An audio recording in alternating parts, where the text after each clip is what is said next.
Class 9-এর ছাত্রছাত্রীরা, আজকে আমরা যে বিষয়টা নিয়ে আলোচনা করতে চাইছি সেইটা হচ্ছে বল বা ফোর্স। এই বল সম্বন্ধে নিচু ক্লাসে আমাদের অনেক ধারণা আছে, তবু ক্লাস 9-এ আমরা এইটা সম্বন্ধে, বল সম্বন্ধে একটু বিস্তারিত আলোচনা করব। প্রথমেই বল প্রসঙ্গে আসতে গেলে নিউটনের প্রথম গতিসূত্রটা আমাদের জানতে হবে। নিউটনের প্রথম গতিসূত্র,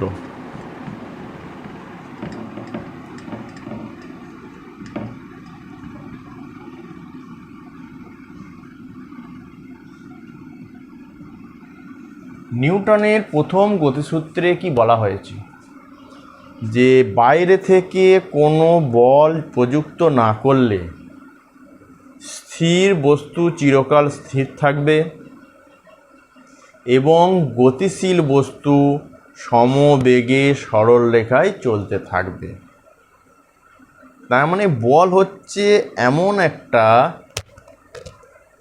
জিনিস যেটা প্রয়োগ করলে স্থির বস্তুকে গতিশীল করা যায় বা গতিশীল করার চেষ্টা করা যায়, বা কোনো সমবেগে সরলরেখায় যাচ্ছে এরকম কোনো গতিশীল বস্তুকে তার গতির পরিবর্তন করা যায় বা তাকে স্থির করা যায় বা চেষ্টা করা হয়, সেইটা হচ্ছে বল। কেমন? বলটাকে আমরা দুভাগে ভাগ করব। দেখো, বাস্তবে আমরা যে বল আমরা পর্যবেক্ষণ করি বা অনুভব করি, সেই বলটাকে আমরা দুটো ভাগে ভাগ করছি। একটা হচ্ছে স্পর্শ সহ বল, একটা হচ্ছে স্পর্শ ছাড়া।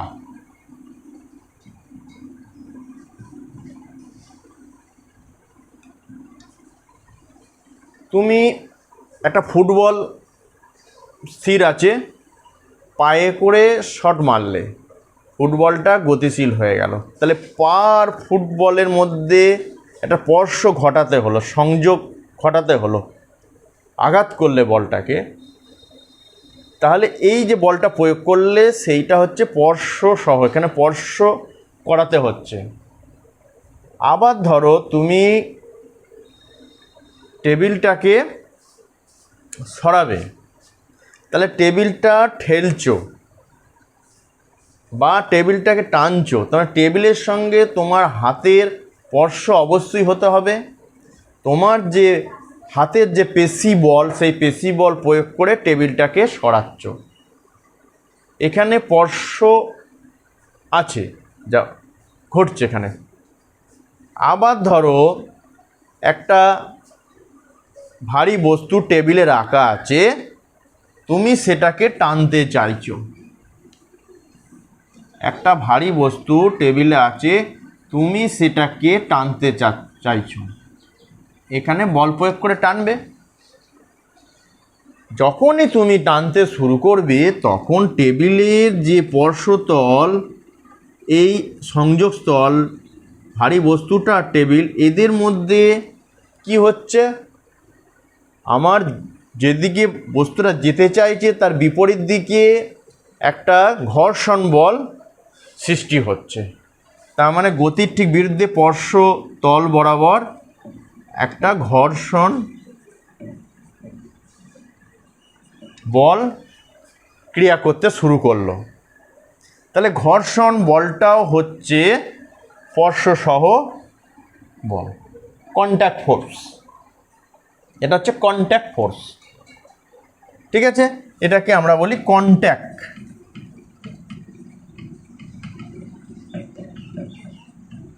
আর স্পর্শ ছাড়া হচ্ছে নন কন্ট্যাক্ট।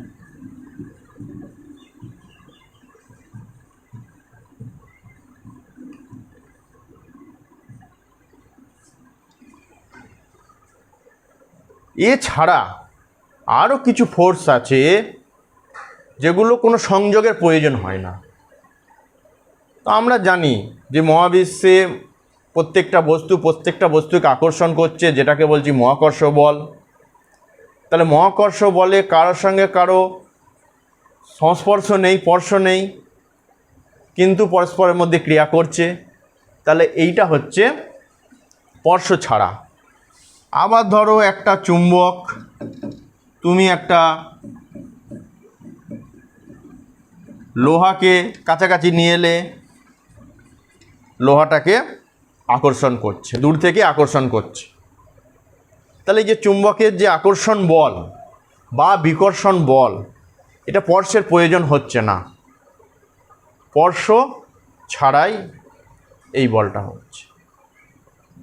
আবার ধরো পৃথিবীর অভিকর্ষ বল, ছাদ থেকে একটা ইঁট ফেলে দিলে, যেই ফেলে দিলে ইঁটটা নিচের দিকে পড়লো, পৃথিবী বস্তুটাকে নিচের দিকে টানছে, যে অভিকর্ষ বল। এখানে স্পর্শের প্রয়োজন হচ্ছে না, নিচের দিকে বস্তুটা আকর্ষণ বলে আসতে চাইছে। কেমন? এটা হচ্ছে স্পর্শ বল। আবার তোমরা পরমাণুর গঠনে দেখেছো যে একটা পরমাণুর কেন্দ্রে থাকে প্রোটন আর নিউট্রন, আর ইলেকট্রনগুলো ঘোরে। ইলেকট্রনের আদান হচ্ছে নেগেটিভ। তাহলে কি হয়? কার প্রভাবে? পরস্পরকে নেগেটিভ তড়িৎ পজিটিভ তড়িৎ পরস্পরকে আকর্ষণ করছে, এই আকর্ষণের জন্য ঘুরতে থাকছে। তাহলে এখানে তড়িৎ আকর্ষণ বল, এখানে কিন্তু কোনো দুটো বস্তুর মধ্যে স্পর্শের প্রয়োজন হচ্ছে না। তড়িৎ আকর্ষণ বল, এটাও হচ্ছে স্পর্শ ছাড়া বল, নন কন্ট্যাক্ট ফোর্স। কেমন? তাহলে আমরা আজকে এই জায়গায় যেটা আলোচনা করব, আমরা হচ্ছে স্পর্শ সহ বা কন্ট্যাক্ট ফোর্স নিয়ে একটু আলোচনা করব আমরা। কেমন? কন্ট্যাক্ট ফোর্সে ধরো তুমি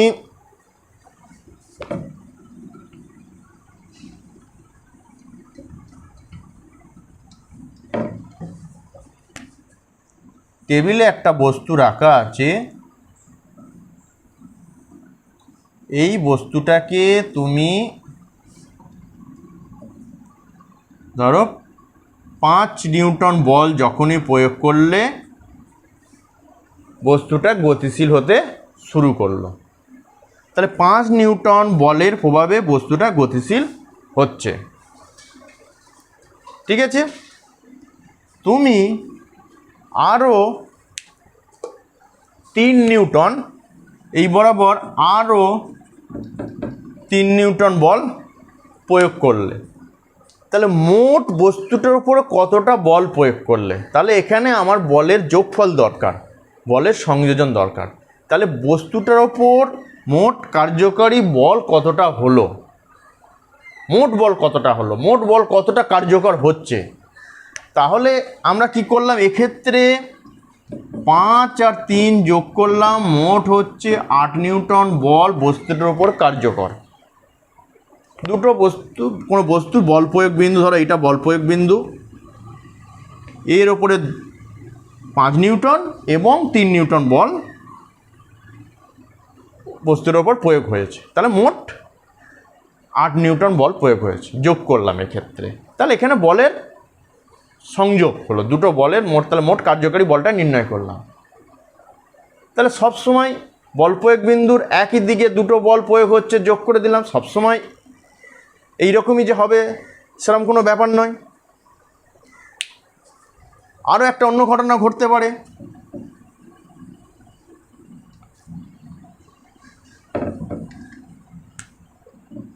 ধরো বস্তুটা এখানে আছে, এই দিক বরাবর 5 নিউটন বল,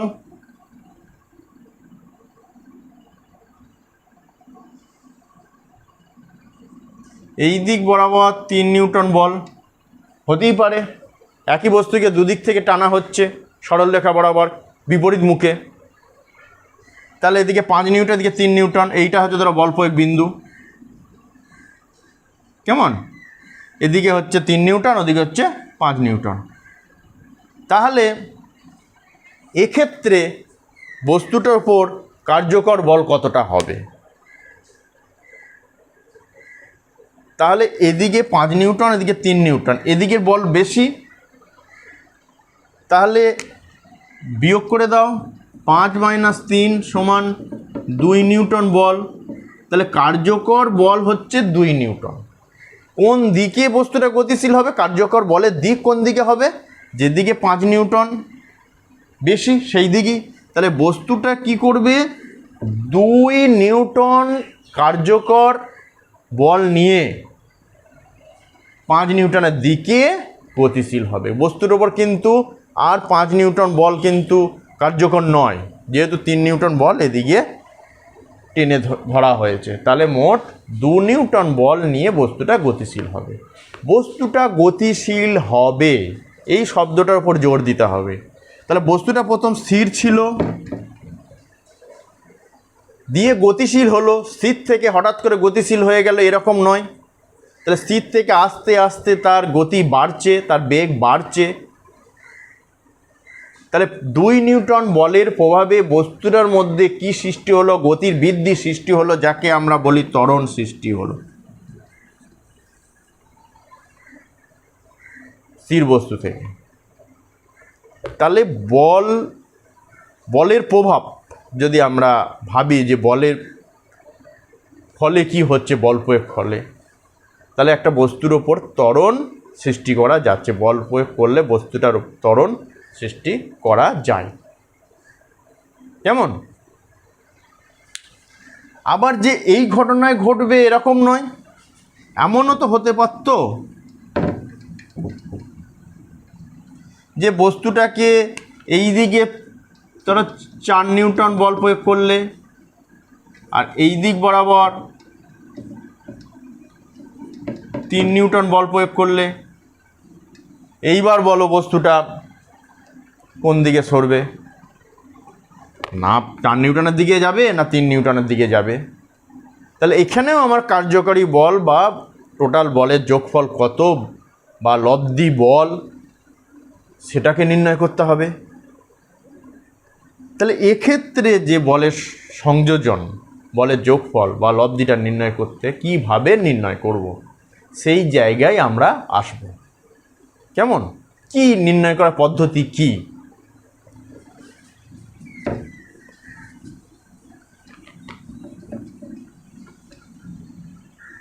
ধরো একটা এই বিন্দুর ওপর এই দিকে 4 নিউটন বল কার্যকরী হয়েছে, আর এই দিকে ধরো 3 নিউটন। 4 নিউটন বলকে, এটা বল প্রয়োগ বিন্দু, ধরো ও, এইটা হচ্ছে ও এ বরাবর 4 নিউটন, আর বি, ও বি বরাবর 3 নিউটন। এটাকে তুমি 4টে ভাগে ভাগ করো, 1 2 3 4। এটা একটা ভাগকে আমি 1 নিউটন ধরলাম। তাহলে 4 নিউটন মানে এই তীর চিহ্ন দিয়ে এওটা 4 নিউটন বল বোঝাবে। দিক কোন দিকে? ও এ বরাবর। বল তো ভেক্টর রাশি, তাহলে নির্দিষ্ট দিক আছে। এখানে বলের দিক ও এ বরাবর, ও এ বরাবর বলের দিক। এবার সেটাকে নিজের আমি সুবিধার জন্য ইউনিট ফোর্স, এই একক বল করে, এটা 1, এটা 1, এটা 1, এর মোট 4। কেমন? তাহলে 3 কতটা হবে?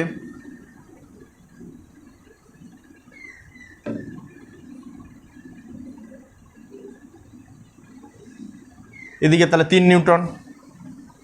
তাহলে 4 নিউটন এবং 3 নিউটন পরস্পরে ধরো কত ডিগ্রি? ধরো এখানে থিটা ডিগ্রি কোণ করে পরস্পর করে কার্যকর। এইটা হচ্ছে বল প্রয়োগ বিন্দু বস্তুটার উপরে। এখন বস্তুটার কার্যকর বল, লব্ধি বল কত হবে সেটা আমরা নির্ণয় করব।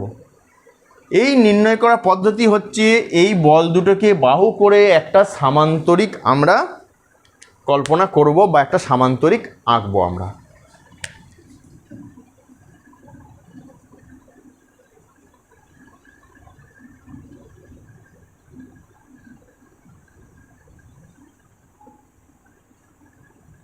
এবং এই সামান্তরিকের কর্ণটা ধরো এটা সি বিন্দু।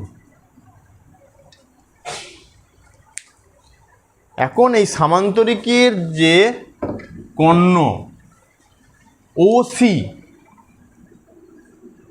সি হচ্ছে ও সি বরাবর লব্ধি বল কার্যকর, তার মানে বস্তুটা সরণ ও সি বরাবর হবে।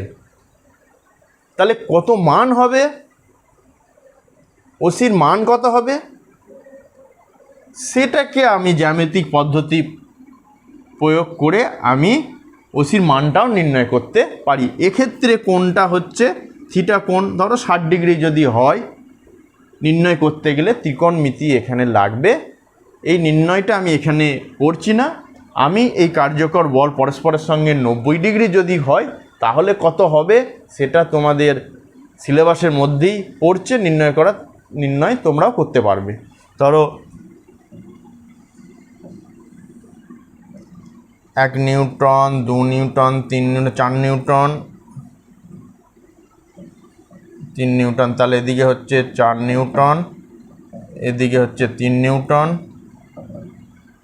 এটা এ, এটা বি। এখন থিটা মানে এখানে কত ডিগ্রি পরস্পর, এটা ও 90 ডিগ্রি, তাহলে একই পদ্ধতি। এক্ষেত্রে থিটা ডিগ্রি কোণ করেছিল 60 ডিগ্রি বলো যাই বলো, এখানে পরস্পর 90 ডিগ্রি কোণ করেছে, এমনও তো হতে পারে। তাহলে এখানেও সামান্তরিক কল্পনা করব। ঘটনাচক্রে এই সামান্তরিকটা হয়ে গেল তোমার আয়তক্ষেত্র, তাহলে এখানে কর্ণ সি, তাহলে ওসি বরাবর বস্তুটা গতিশীল হবে, মানে কার্যকর বলের দিক ওসি বরাবর হবে। তাহলে ওসির মানটা এখন আমরা নির্ণয় করব, মানে কার্যকরী বলের পরিমাণটা কত হবে। তাহলে এটা 4, এটা যদি 3 হয় তাহলে এটাও 3। তাহলে এখন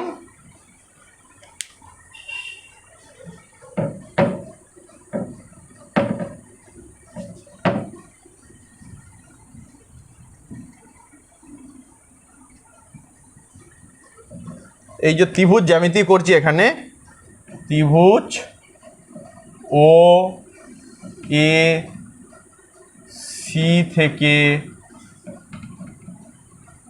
পাই সমকোণী ত্রিভুজ, অতিভুজের স্কোয়ার সমান লম্ব স্কোয়ার, মানে ও বি স্কোয়ার প্লাস ভূমি স্কোয়ার ও এ স্কোয়ার। ও বি হচ্ছে 3, 3 স্কোয়ার, ও এ হচ্ছে 4, 4 স্কোয়ার, তাহলে 3 3 9, 4 4 16 সমান 25। তাহলে ওসি স্কোয়ার সমান যদি 25 হয় তাহলে ওসির মান কত হবে, 25-এর বর্গমূল মানে 5, তাহলে কত হলো 5 নিউটন। তাহলে বস্তুর উপর কার্যকারী বল হলো 5 নিউটন। দেখো এখানে যোগ হলো না বিয়োগ হলো না। তাহলে এই যে সামান্তরিক এঁকে দুটো বল যখন পরস্পরের সঙ্গে কোণ করে কার্যকর, সেক্ষেত্রে আমরা সামান্তরিক কল্পনা করে আমরা কার্যকরী বল বা লব্ধি বল নির্ণয় করলাম। এই লব্ধি বল নির্ণয় করার পদ্ধতিটাকে আমরা বলছি বলের সংযোজনের সামান্তরিক সূত্র। এই সূত্রটাকে বলছি আমরা বলের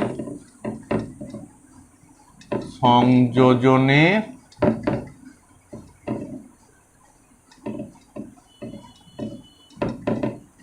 সামান্তরিক সূত্র, বলের সংযোজনের সামান্তরিক সূত্র।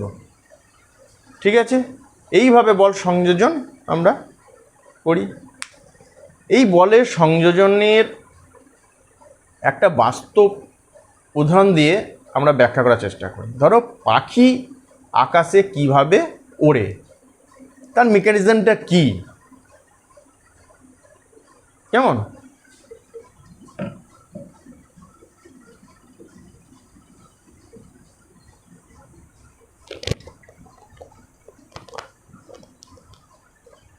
পাখির দুটো ডানা আছে, বাতাসে তারা ডানা দিয়ে বাতাসের ওপরে ক্রিয়া করছে, বাতাসের ওপরে বল প্রয়োগ করছে। বাতাসও ঠিক বিপরীতমুখী প্রতিক্রিয়া ডানার ওপর প্রয়োগ করছে। কেমন ছবিটা কীরকম হবে?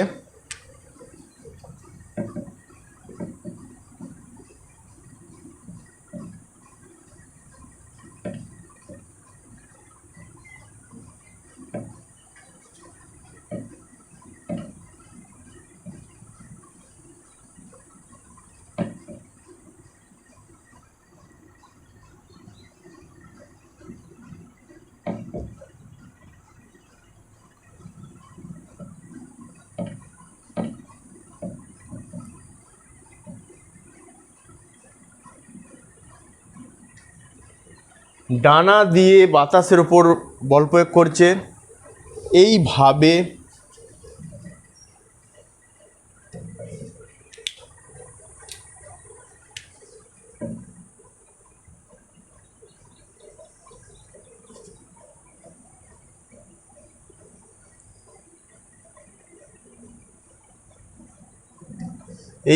বাতাসের উপর বল প্রয়োগ করছে। বাতাসও ঠিক বিপরীতমুখী প্রতিক্রিয়া। এটা হচ্ছে বাতাস দ্বারা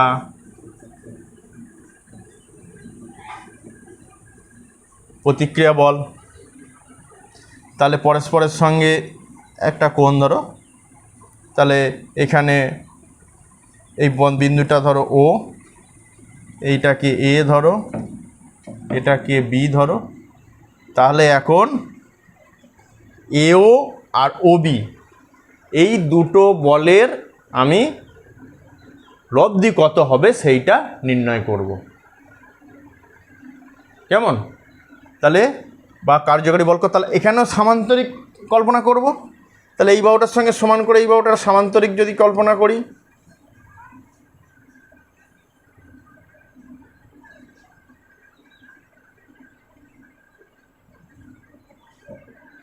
এটা ধরো সি, তা লব্ধির দিক বা মান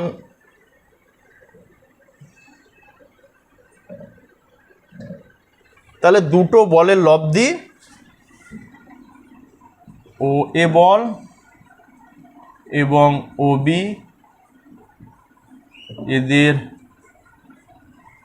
লব্ধি হচ্ছে ওসি। তাহলে ওসি বলটাই হচ্ছে যোগফল, তাহলে ওসি বরাবর পাখিটা গতিশীল হবে। লব্ধি বল হচ্ছে ওসি, ঠিক আছে? ওসি বরাবর কেমন লব্ধি হবে। তাহলে এখন যদি আমি জ্যামিতি প্রয়োগ করে যদি আমরা ওসিটা নির্ণয় করতে পারি, তাহলে আমরা ওসি বলের পরিমাপ কত সেটা আমরা নির্ণয় করব। তাহলে এখানে বলের সংযোজন হলো সামান্তরিক সূত্র প্রয়োগ করে। তাহলে পাখি আকাশে কিভাবে ওড়ে যদি ব্যাখ্যা করতে হয়, তাহলে বলের যে সংযোজনের যে সামান্তরিক সূত্র সেটা দিয়ে আমরা ব্যাখ্যা করতে পারবো। কেমন? তাহলে আজকে এই পর্যন্ত থাক। এর পরের দিন আমরা কোনো একটা বলের বিভাজন কিভাবে হয় সেইটা নিয়ে আমরা আলোচনা করব। কেমন?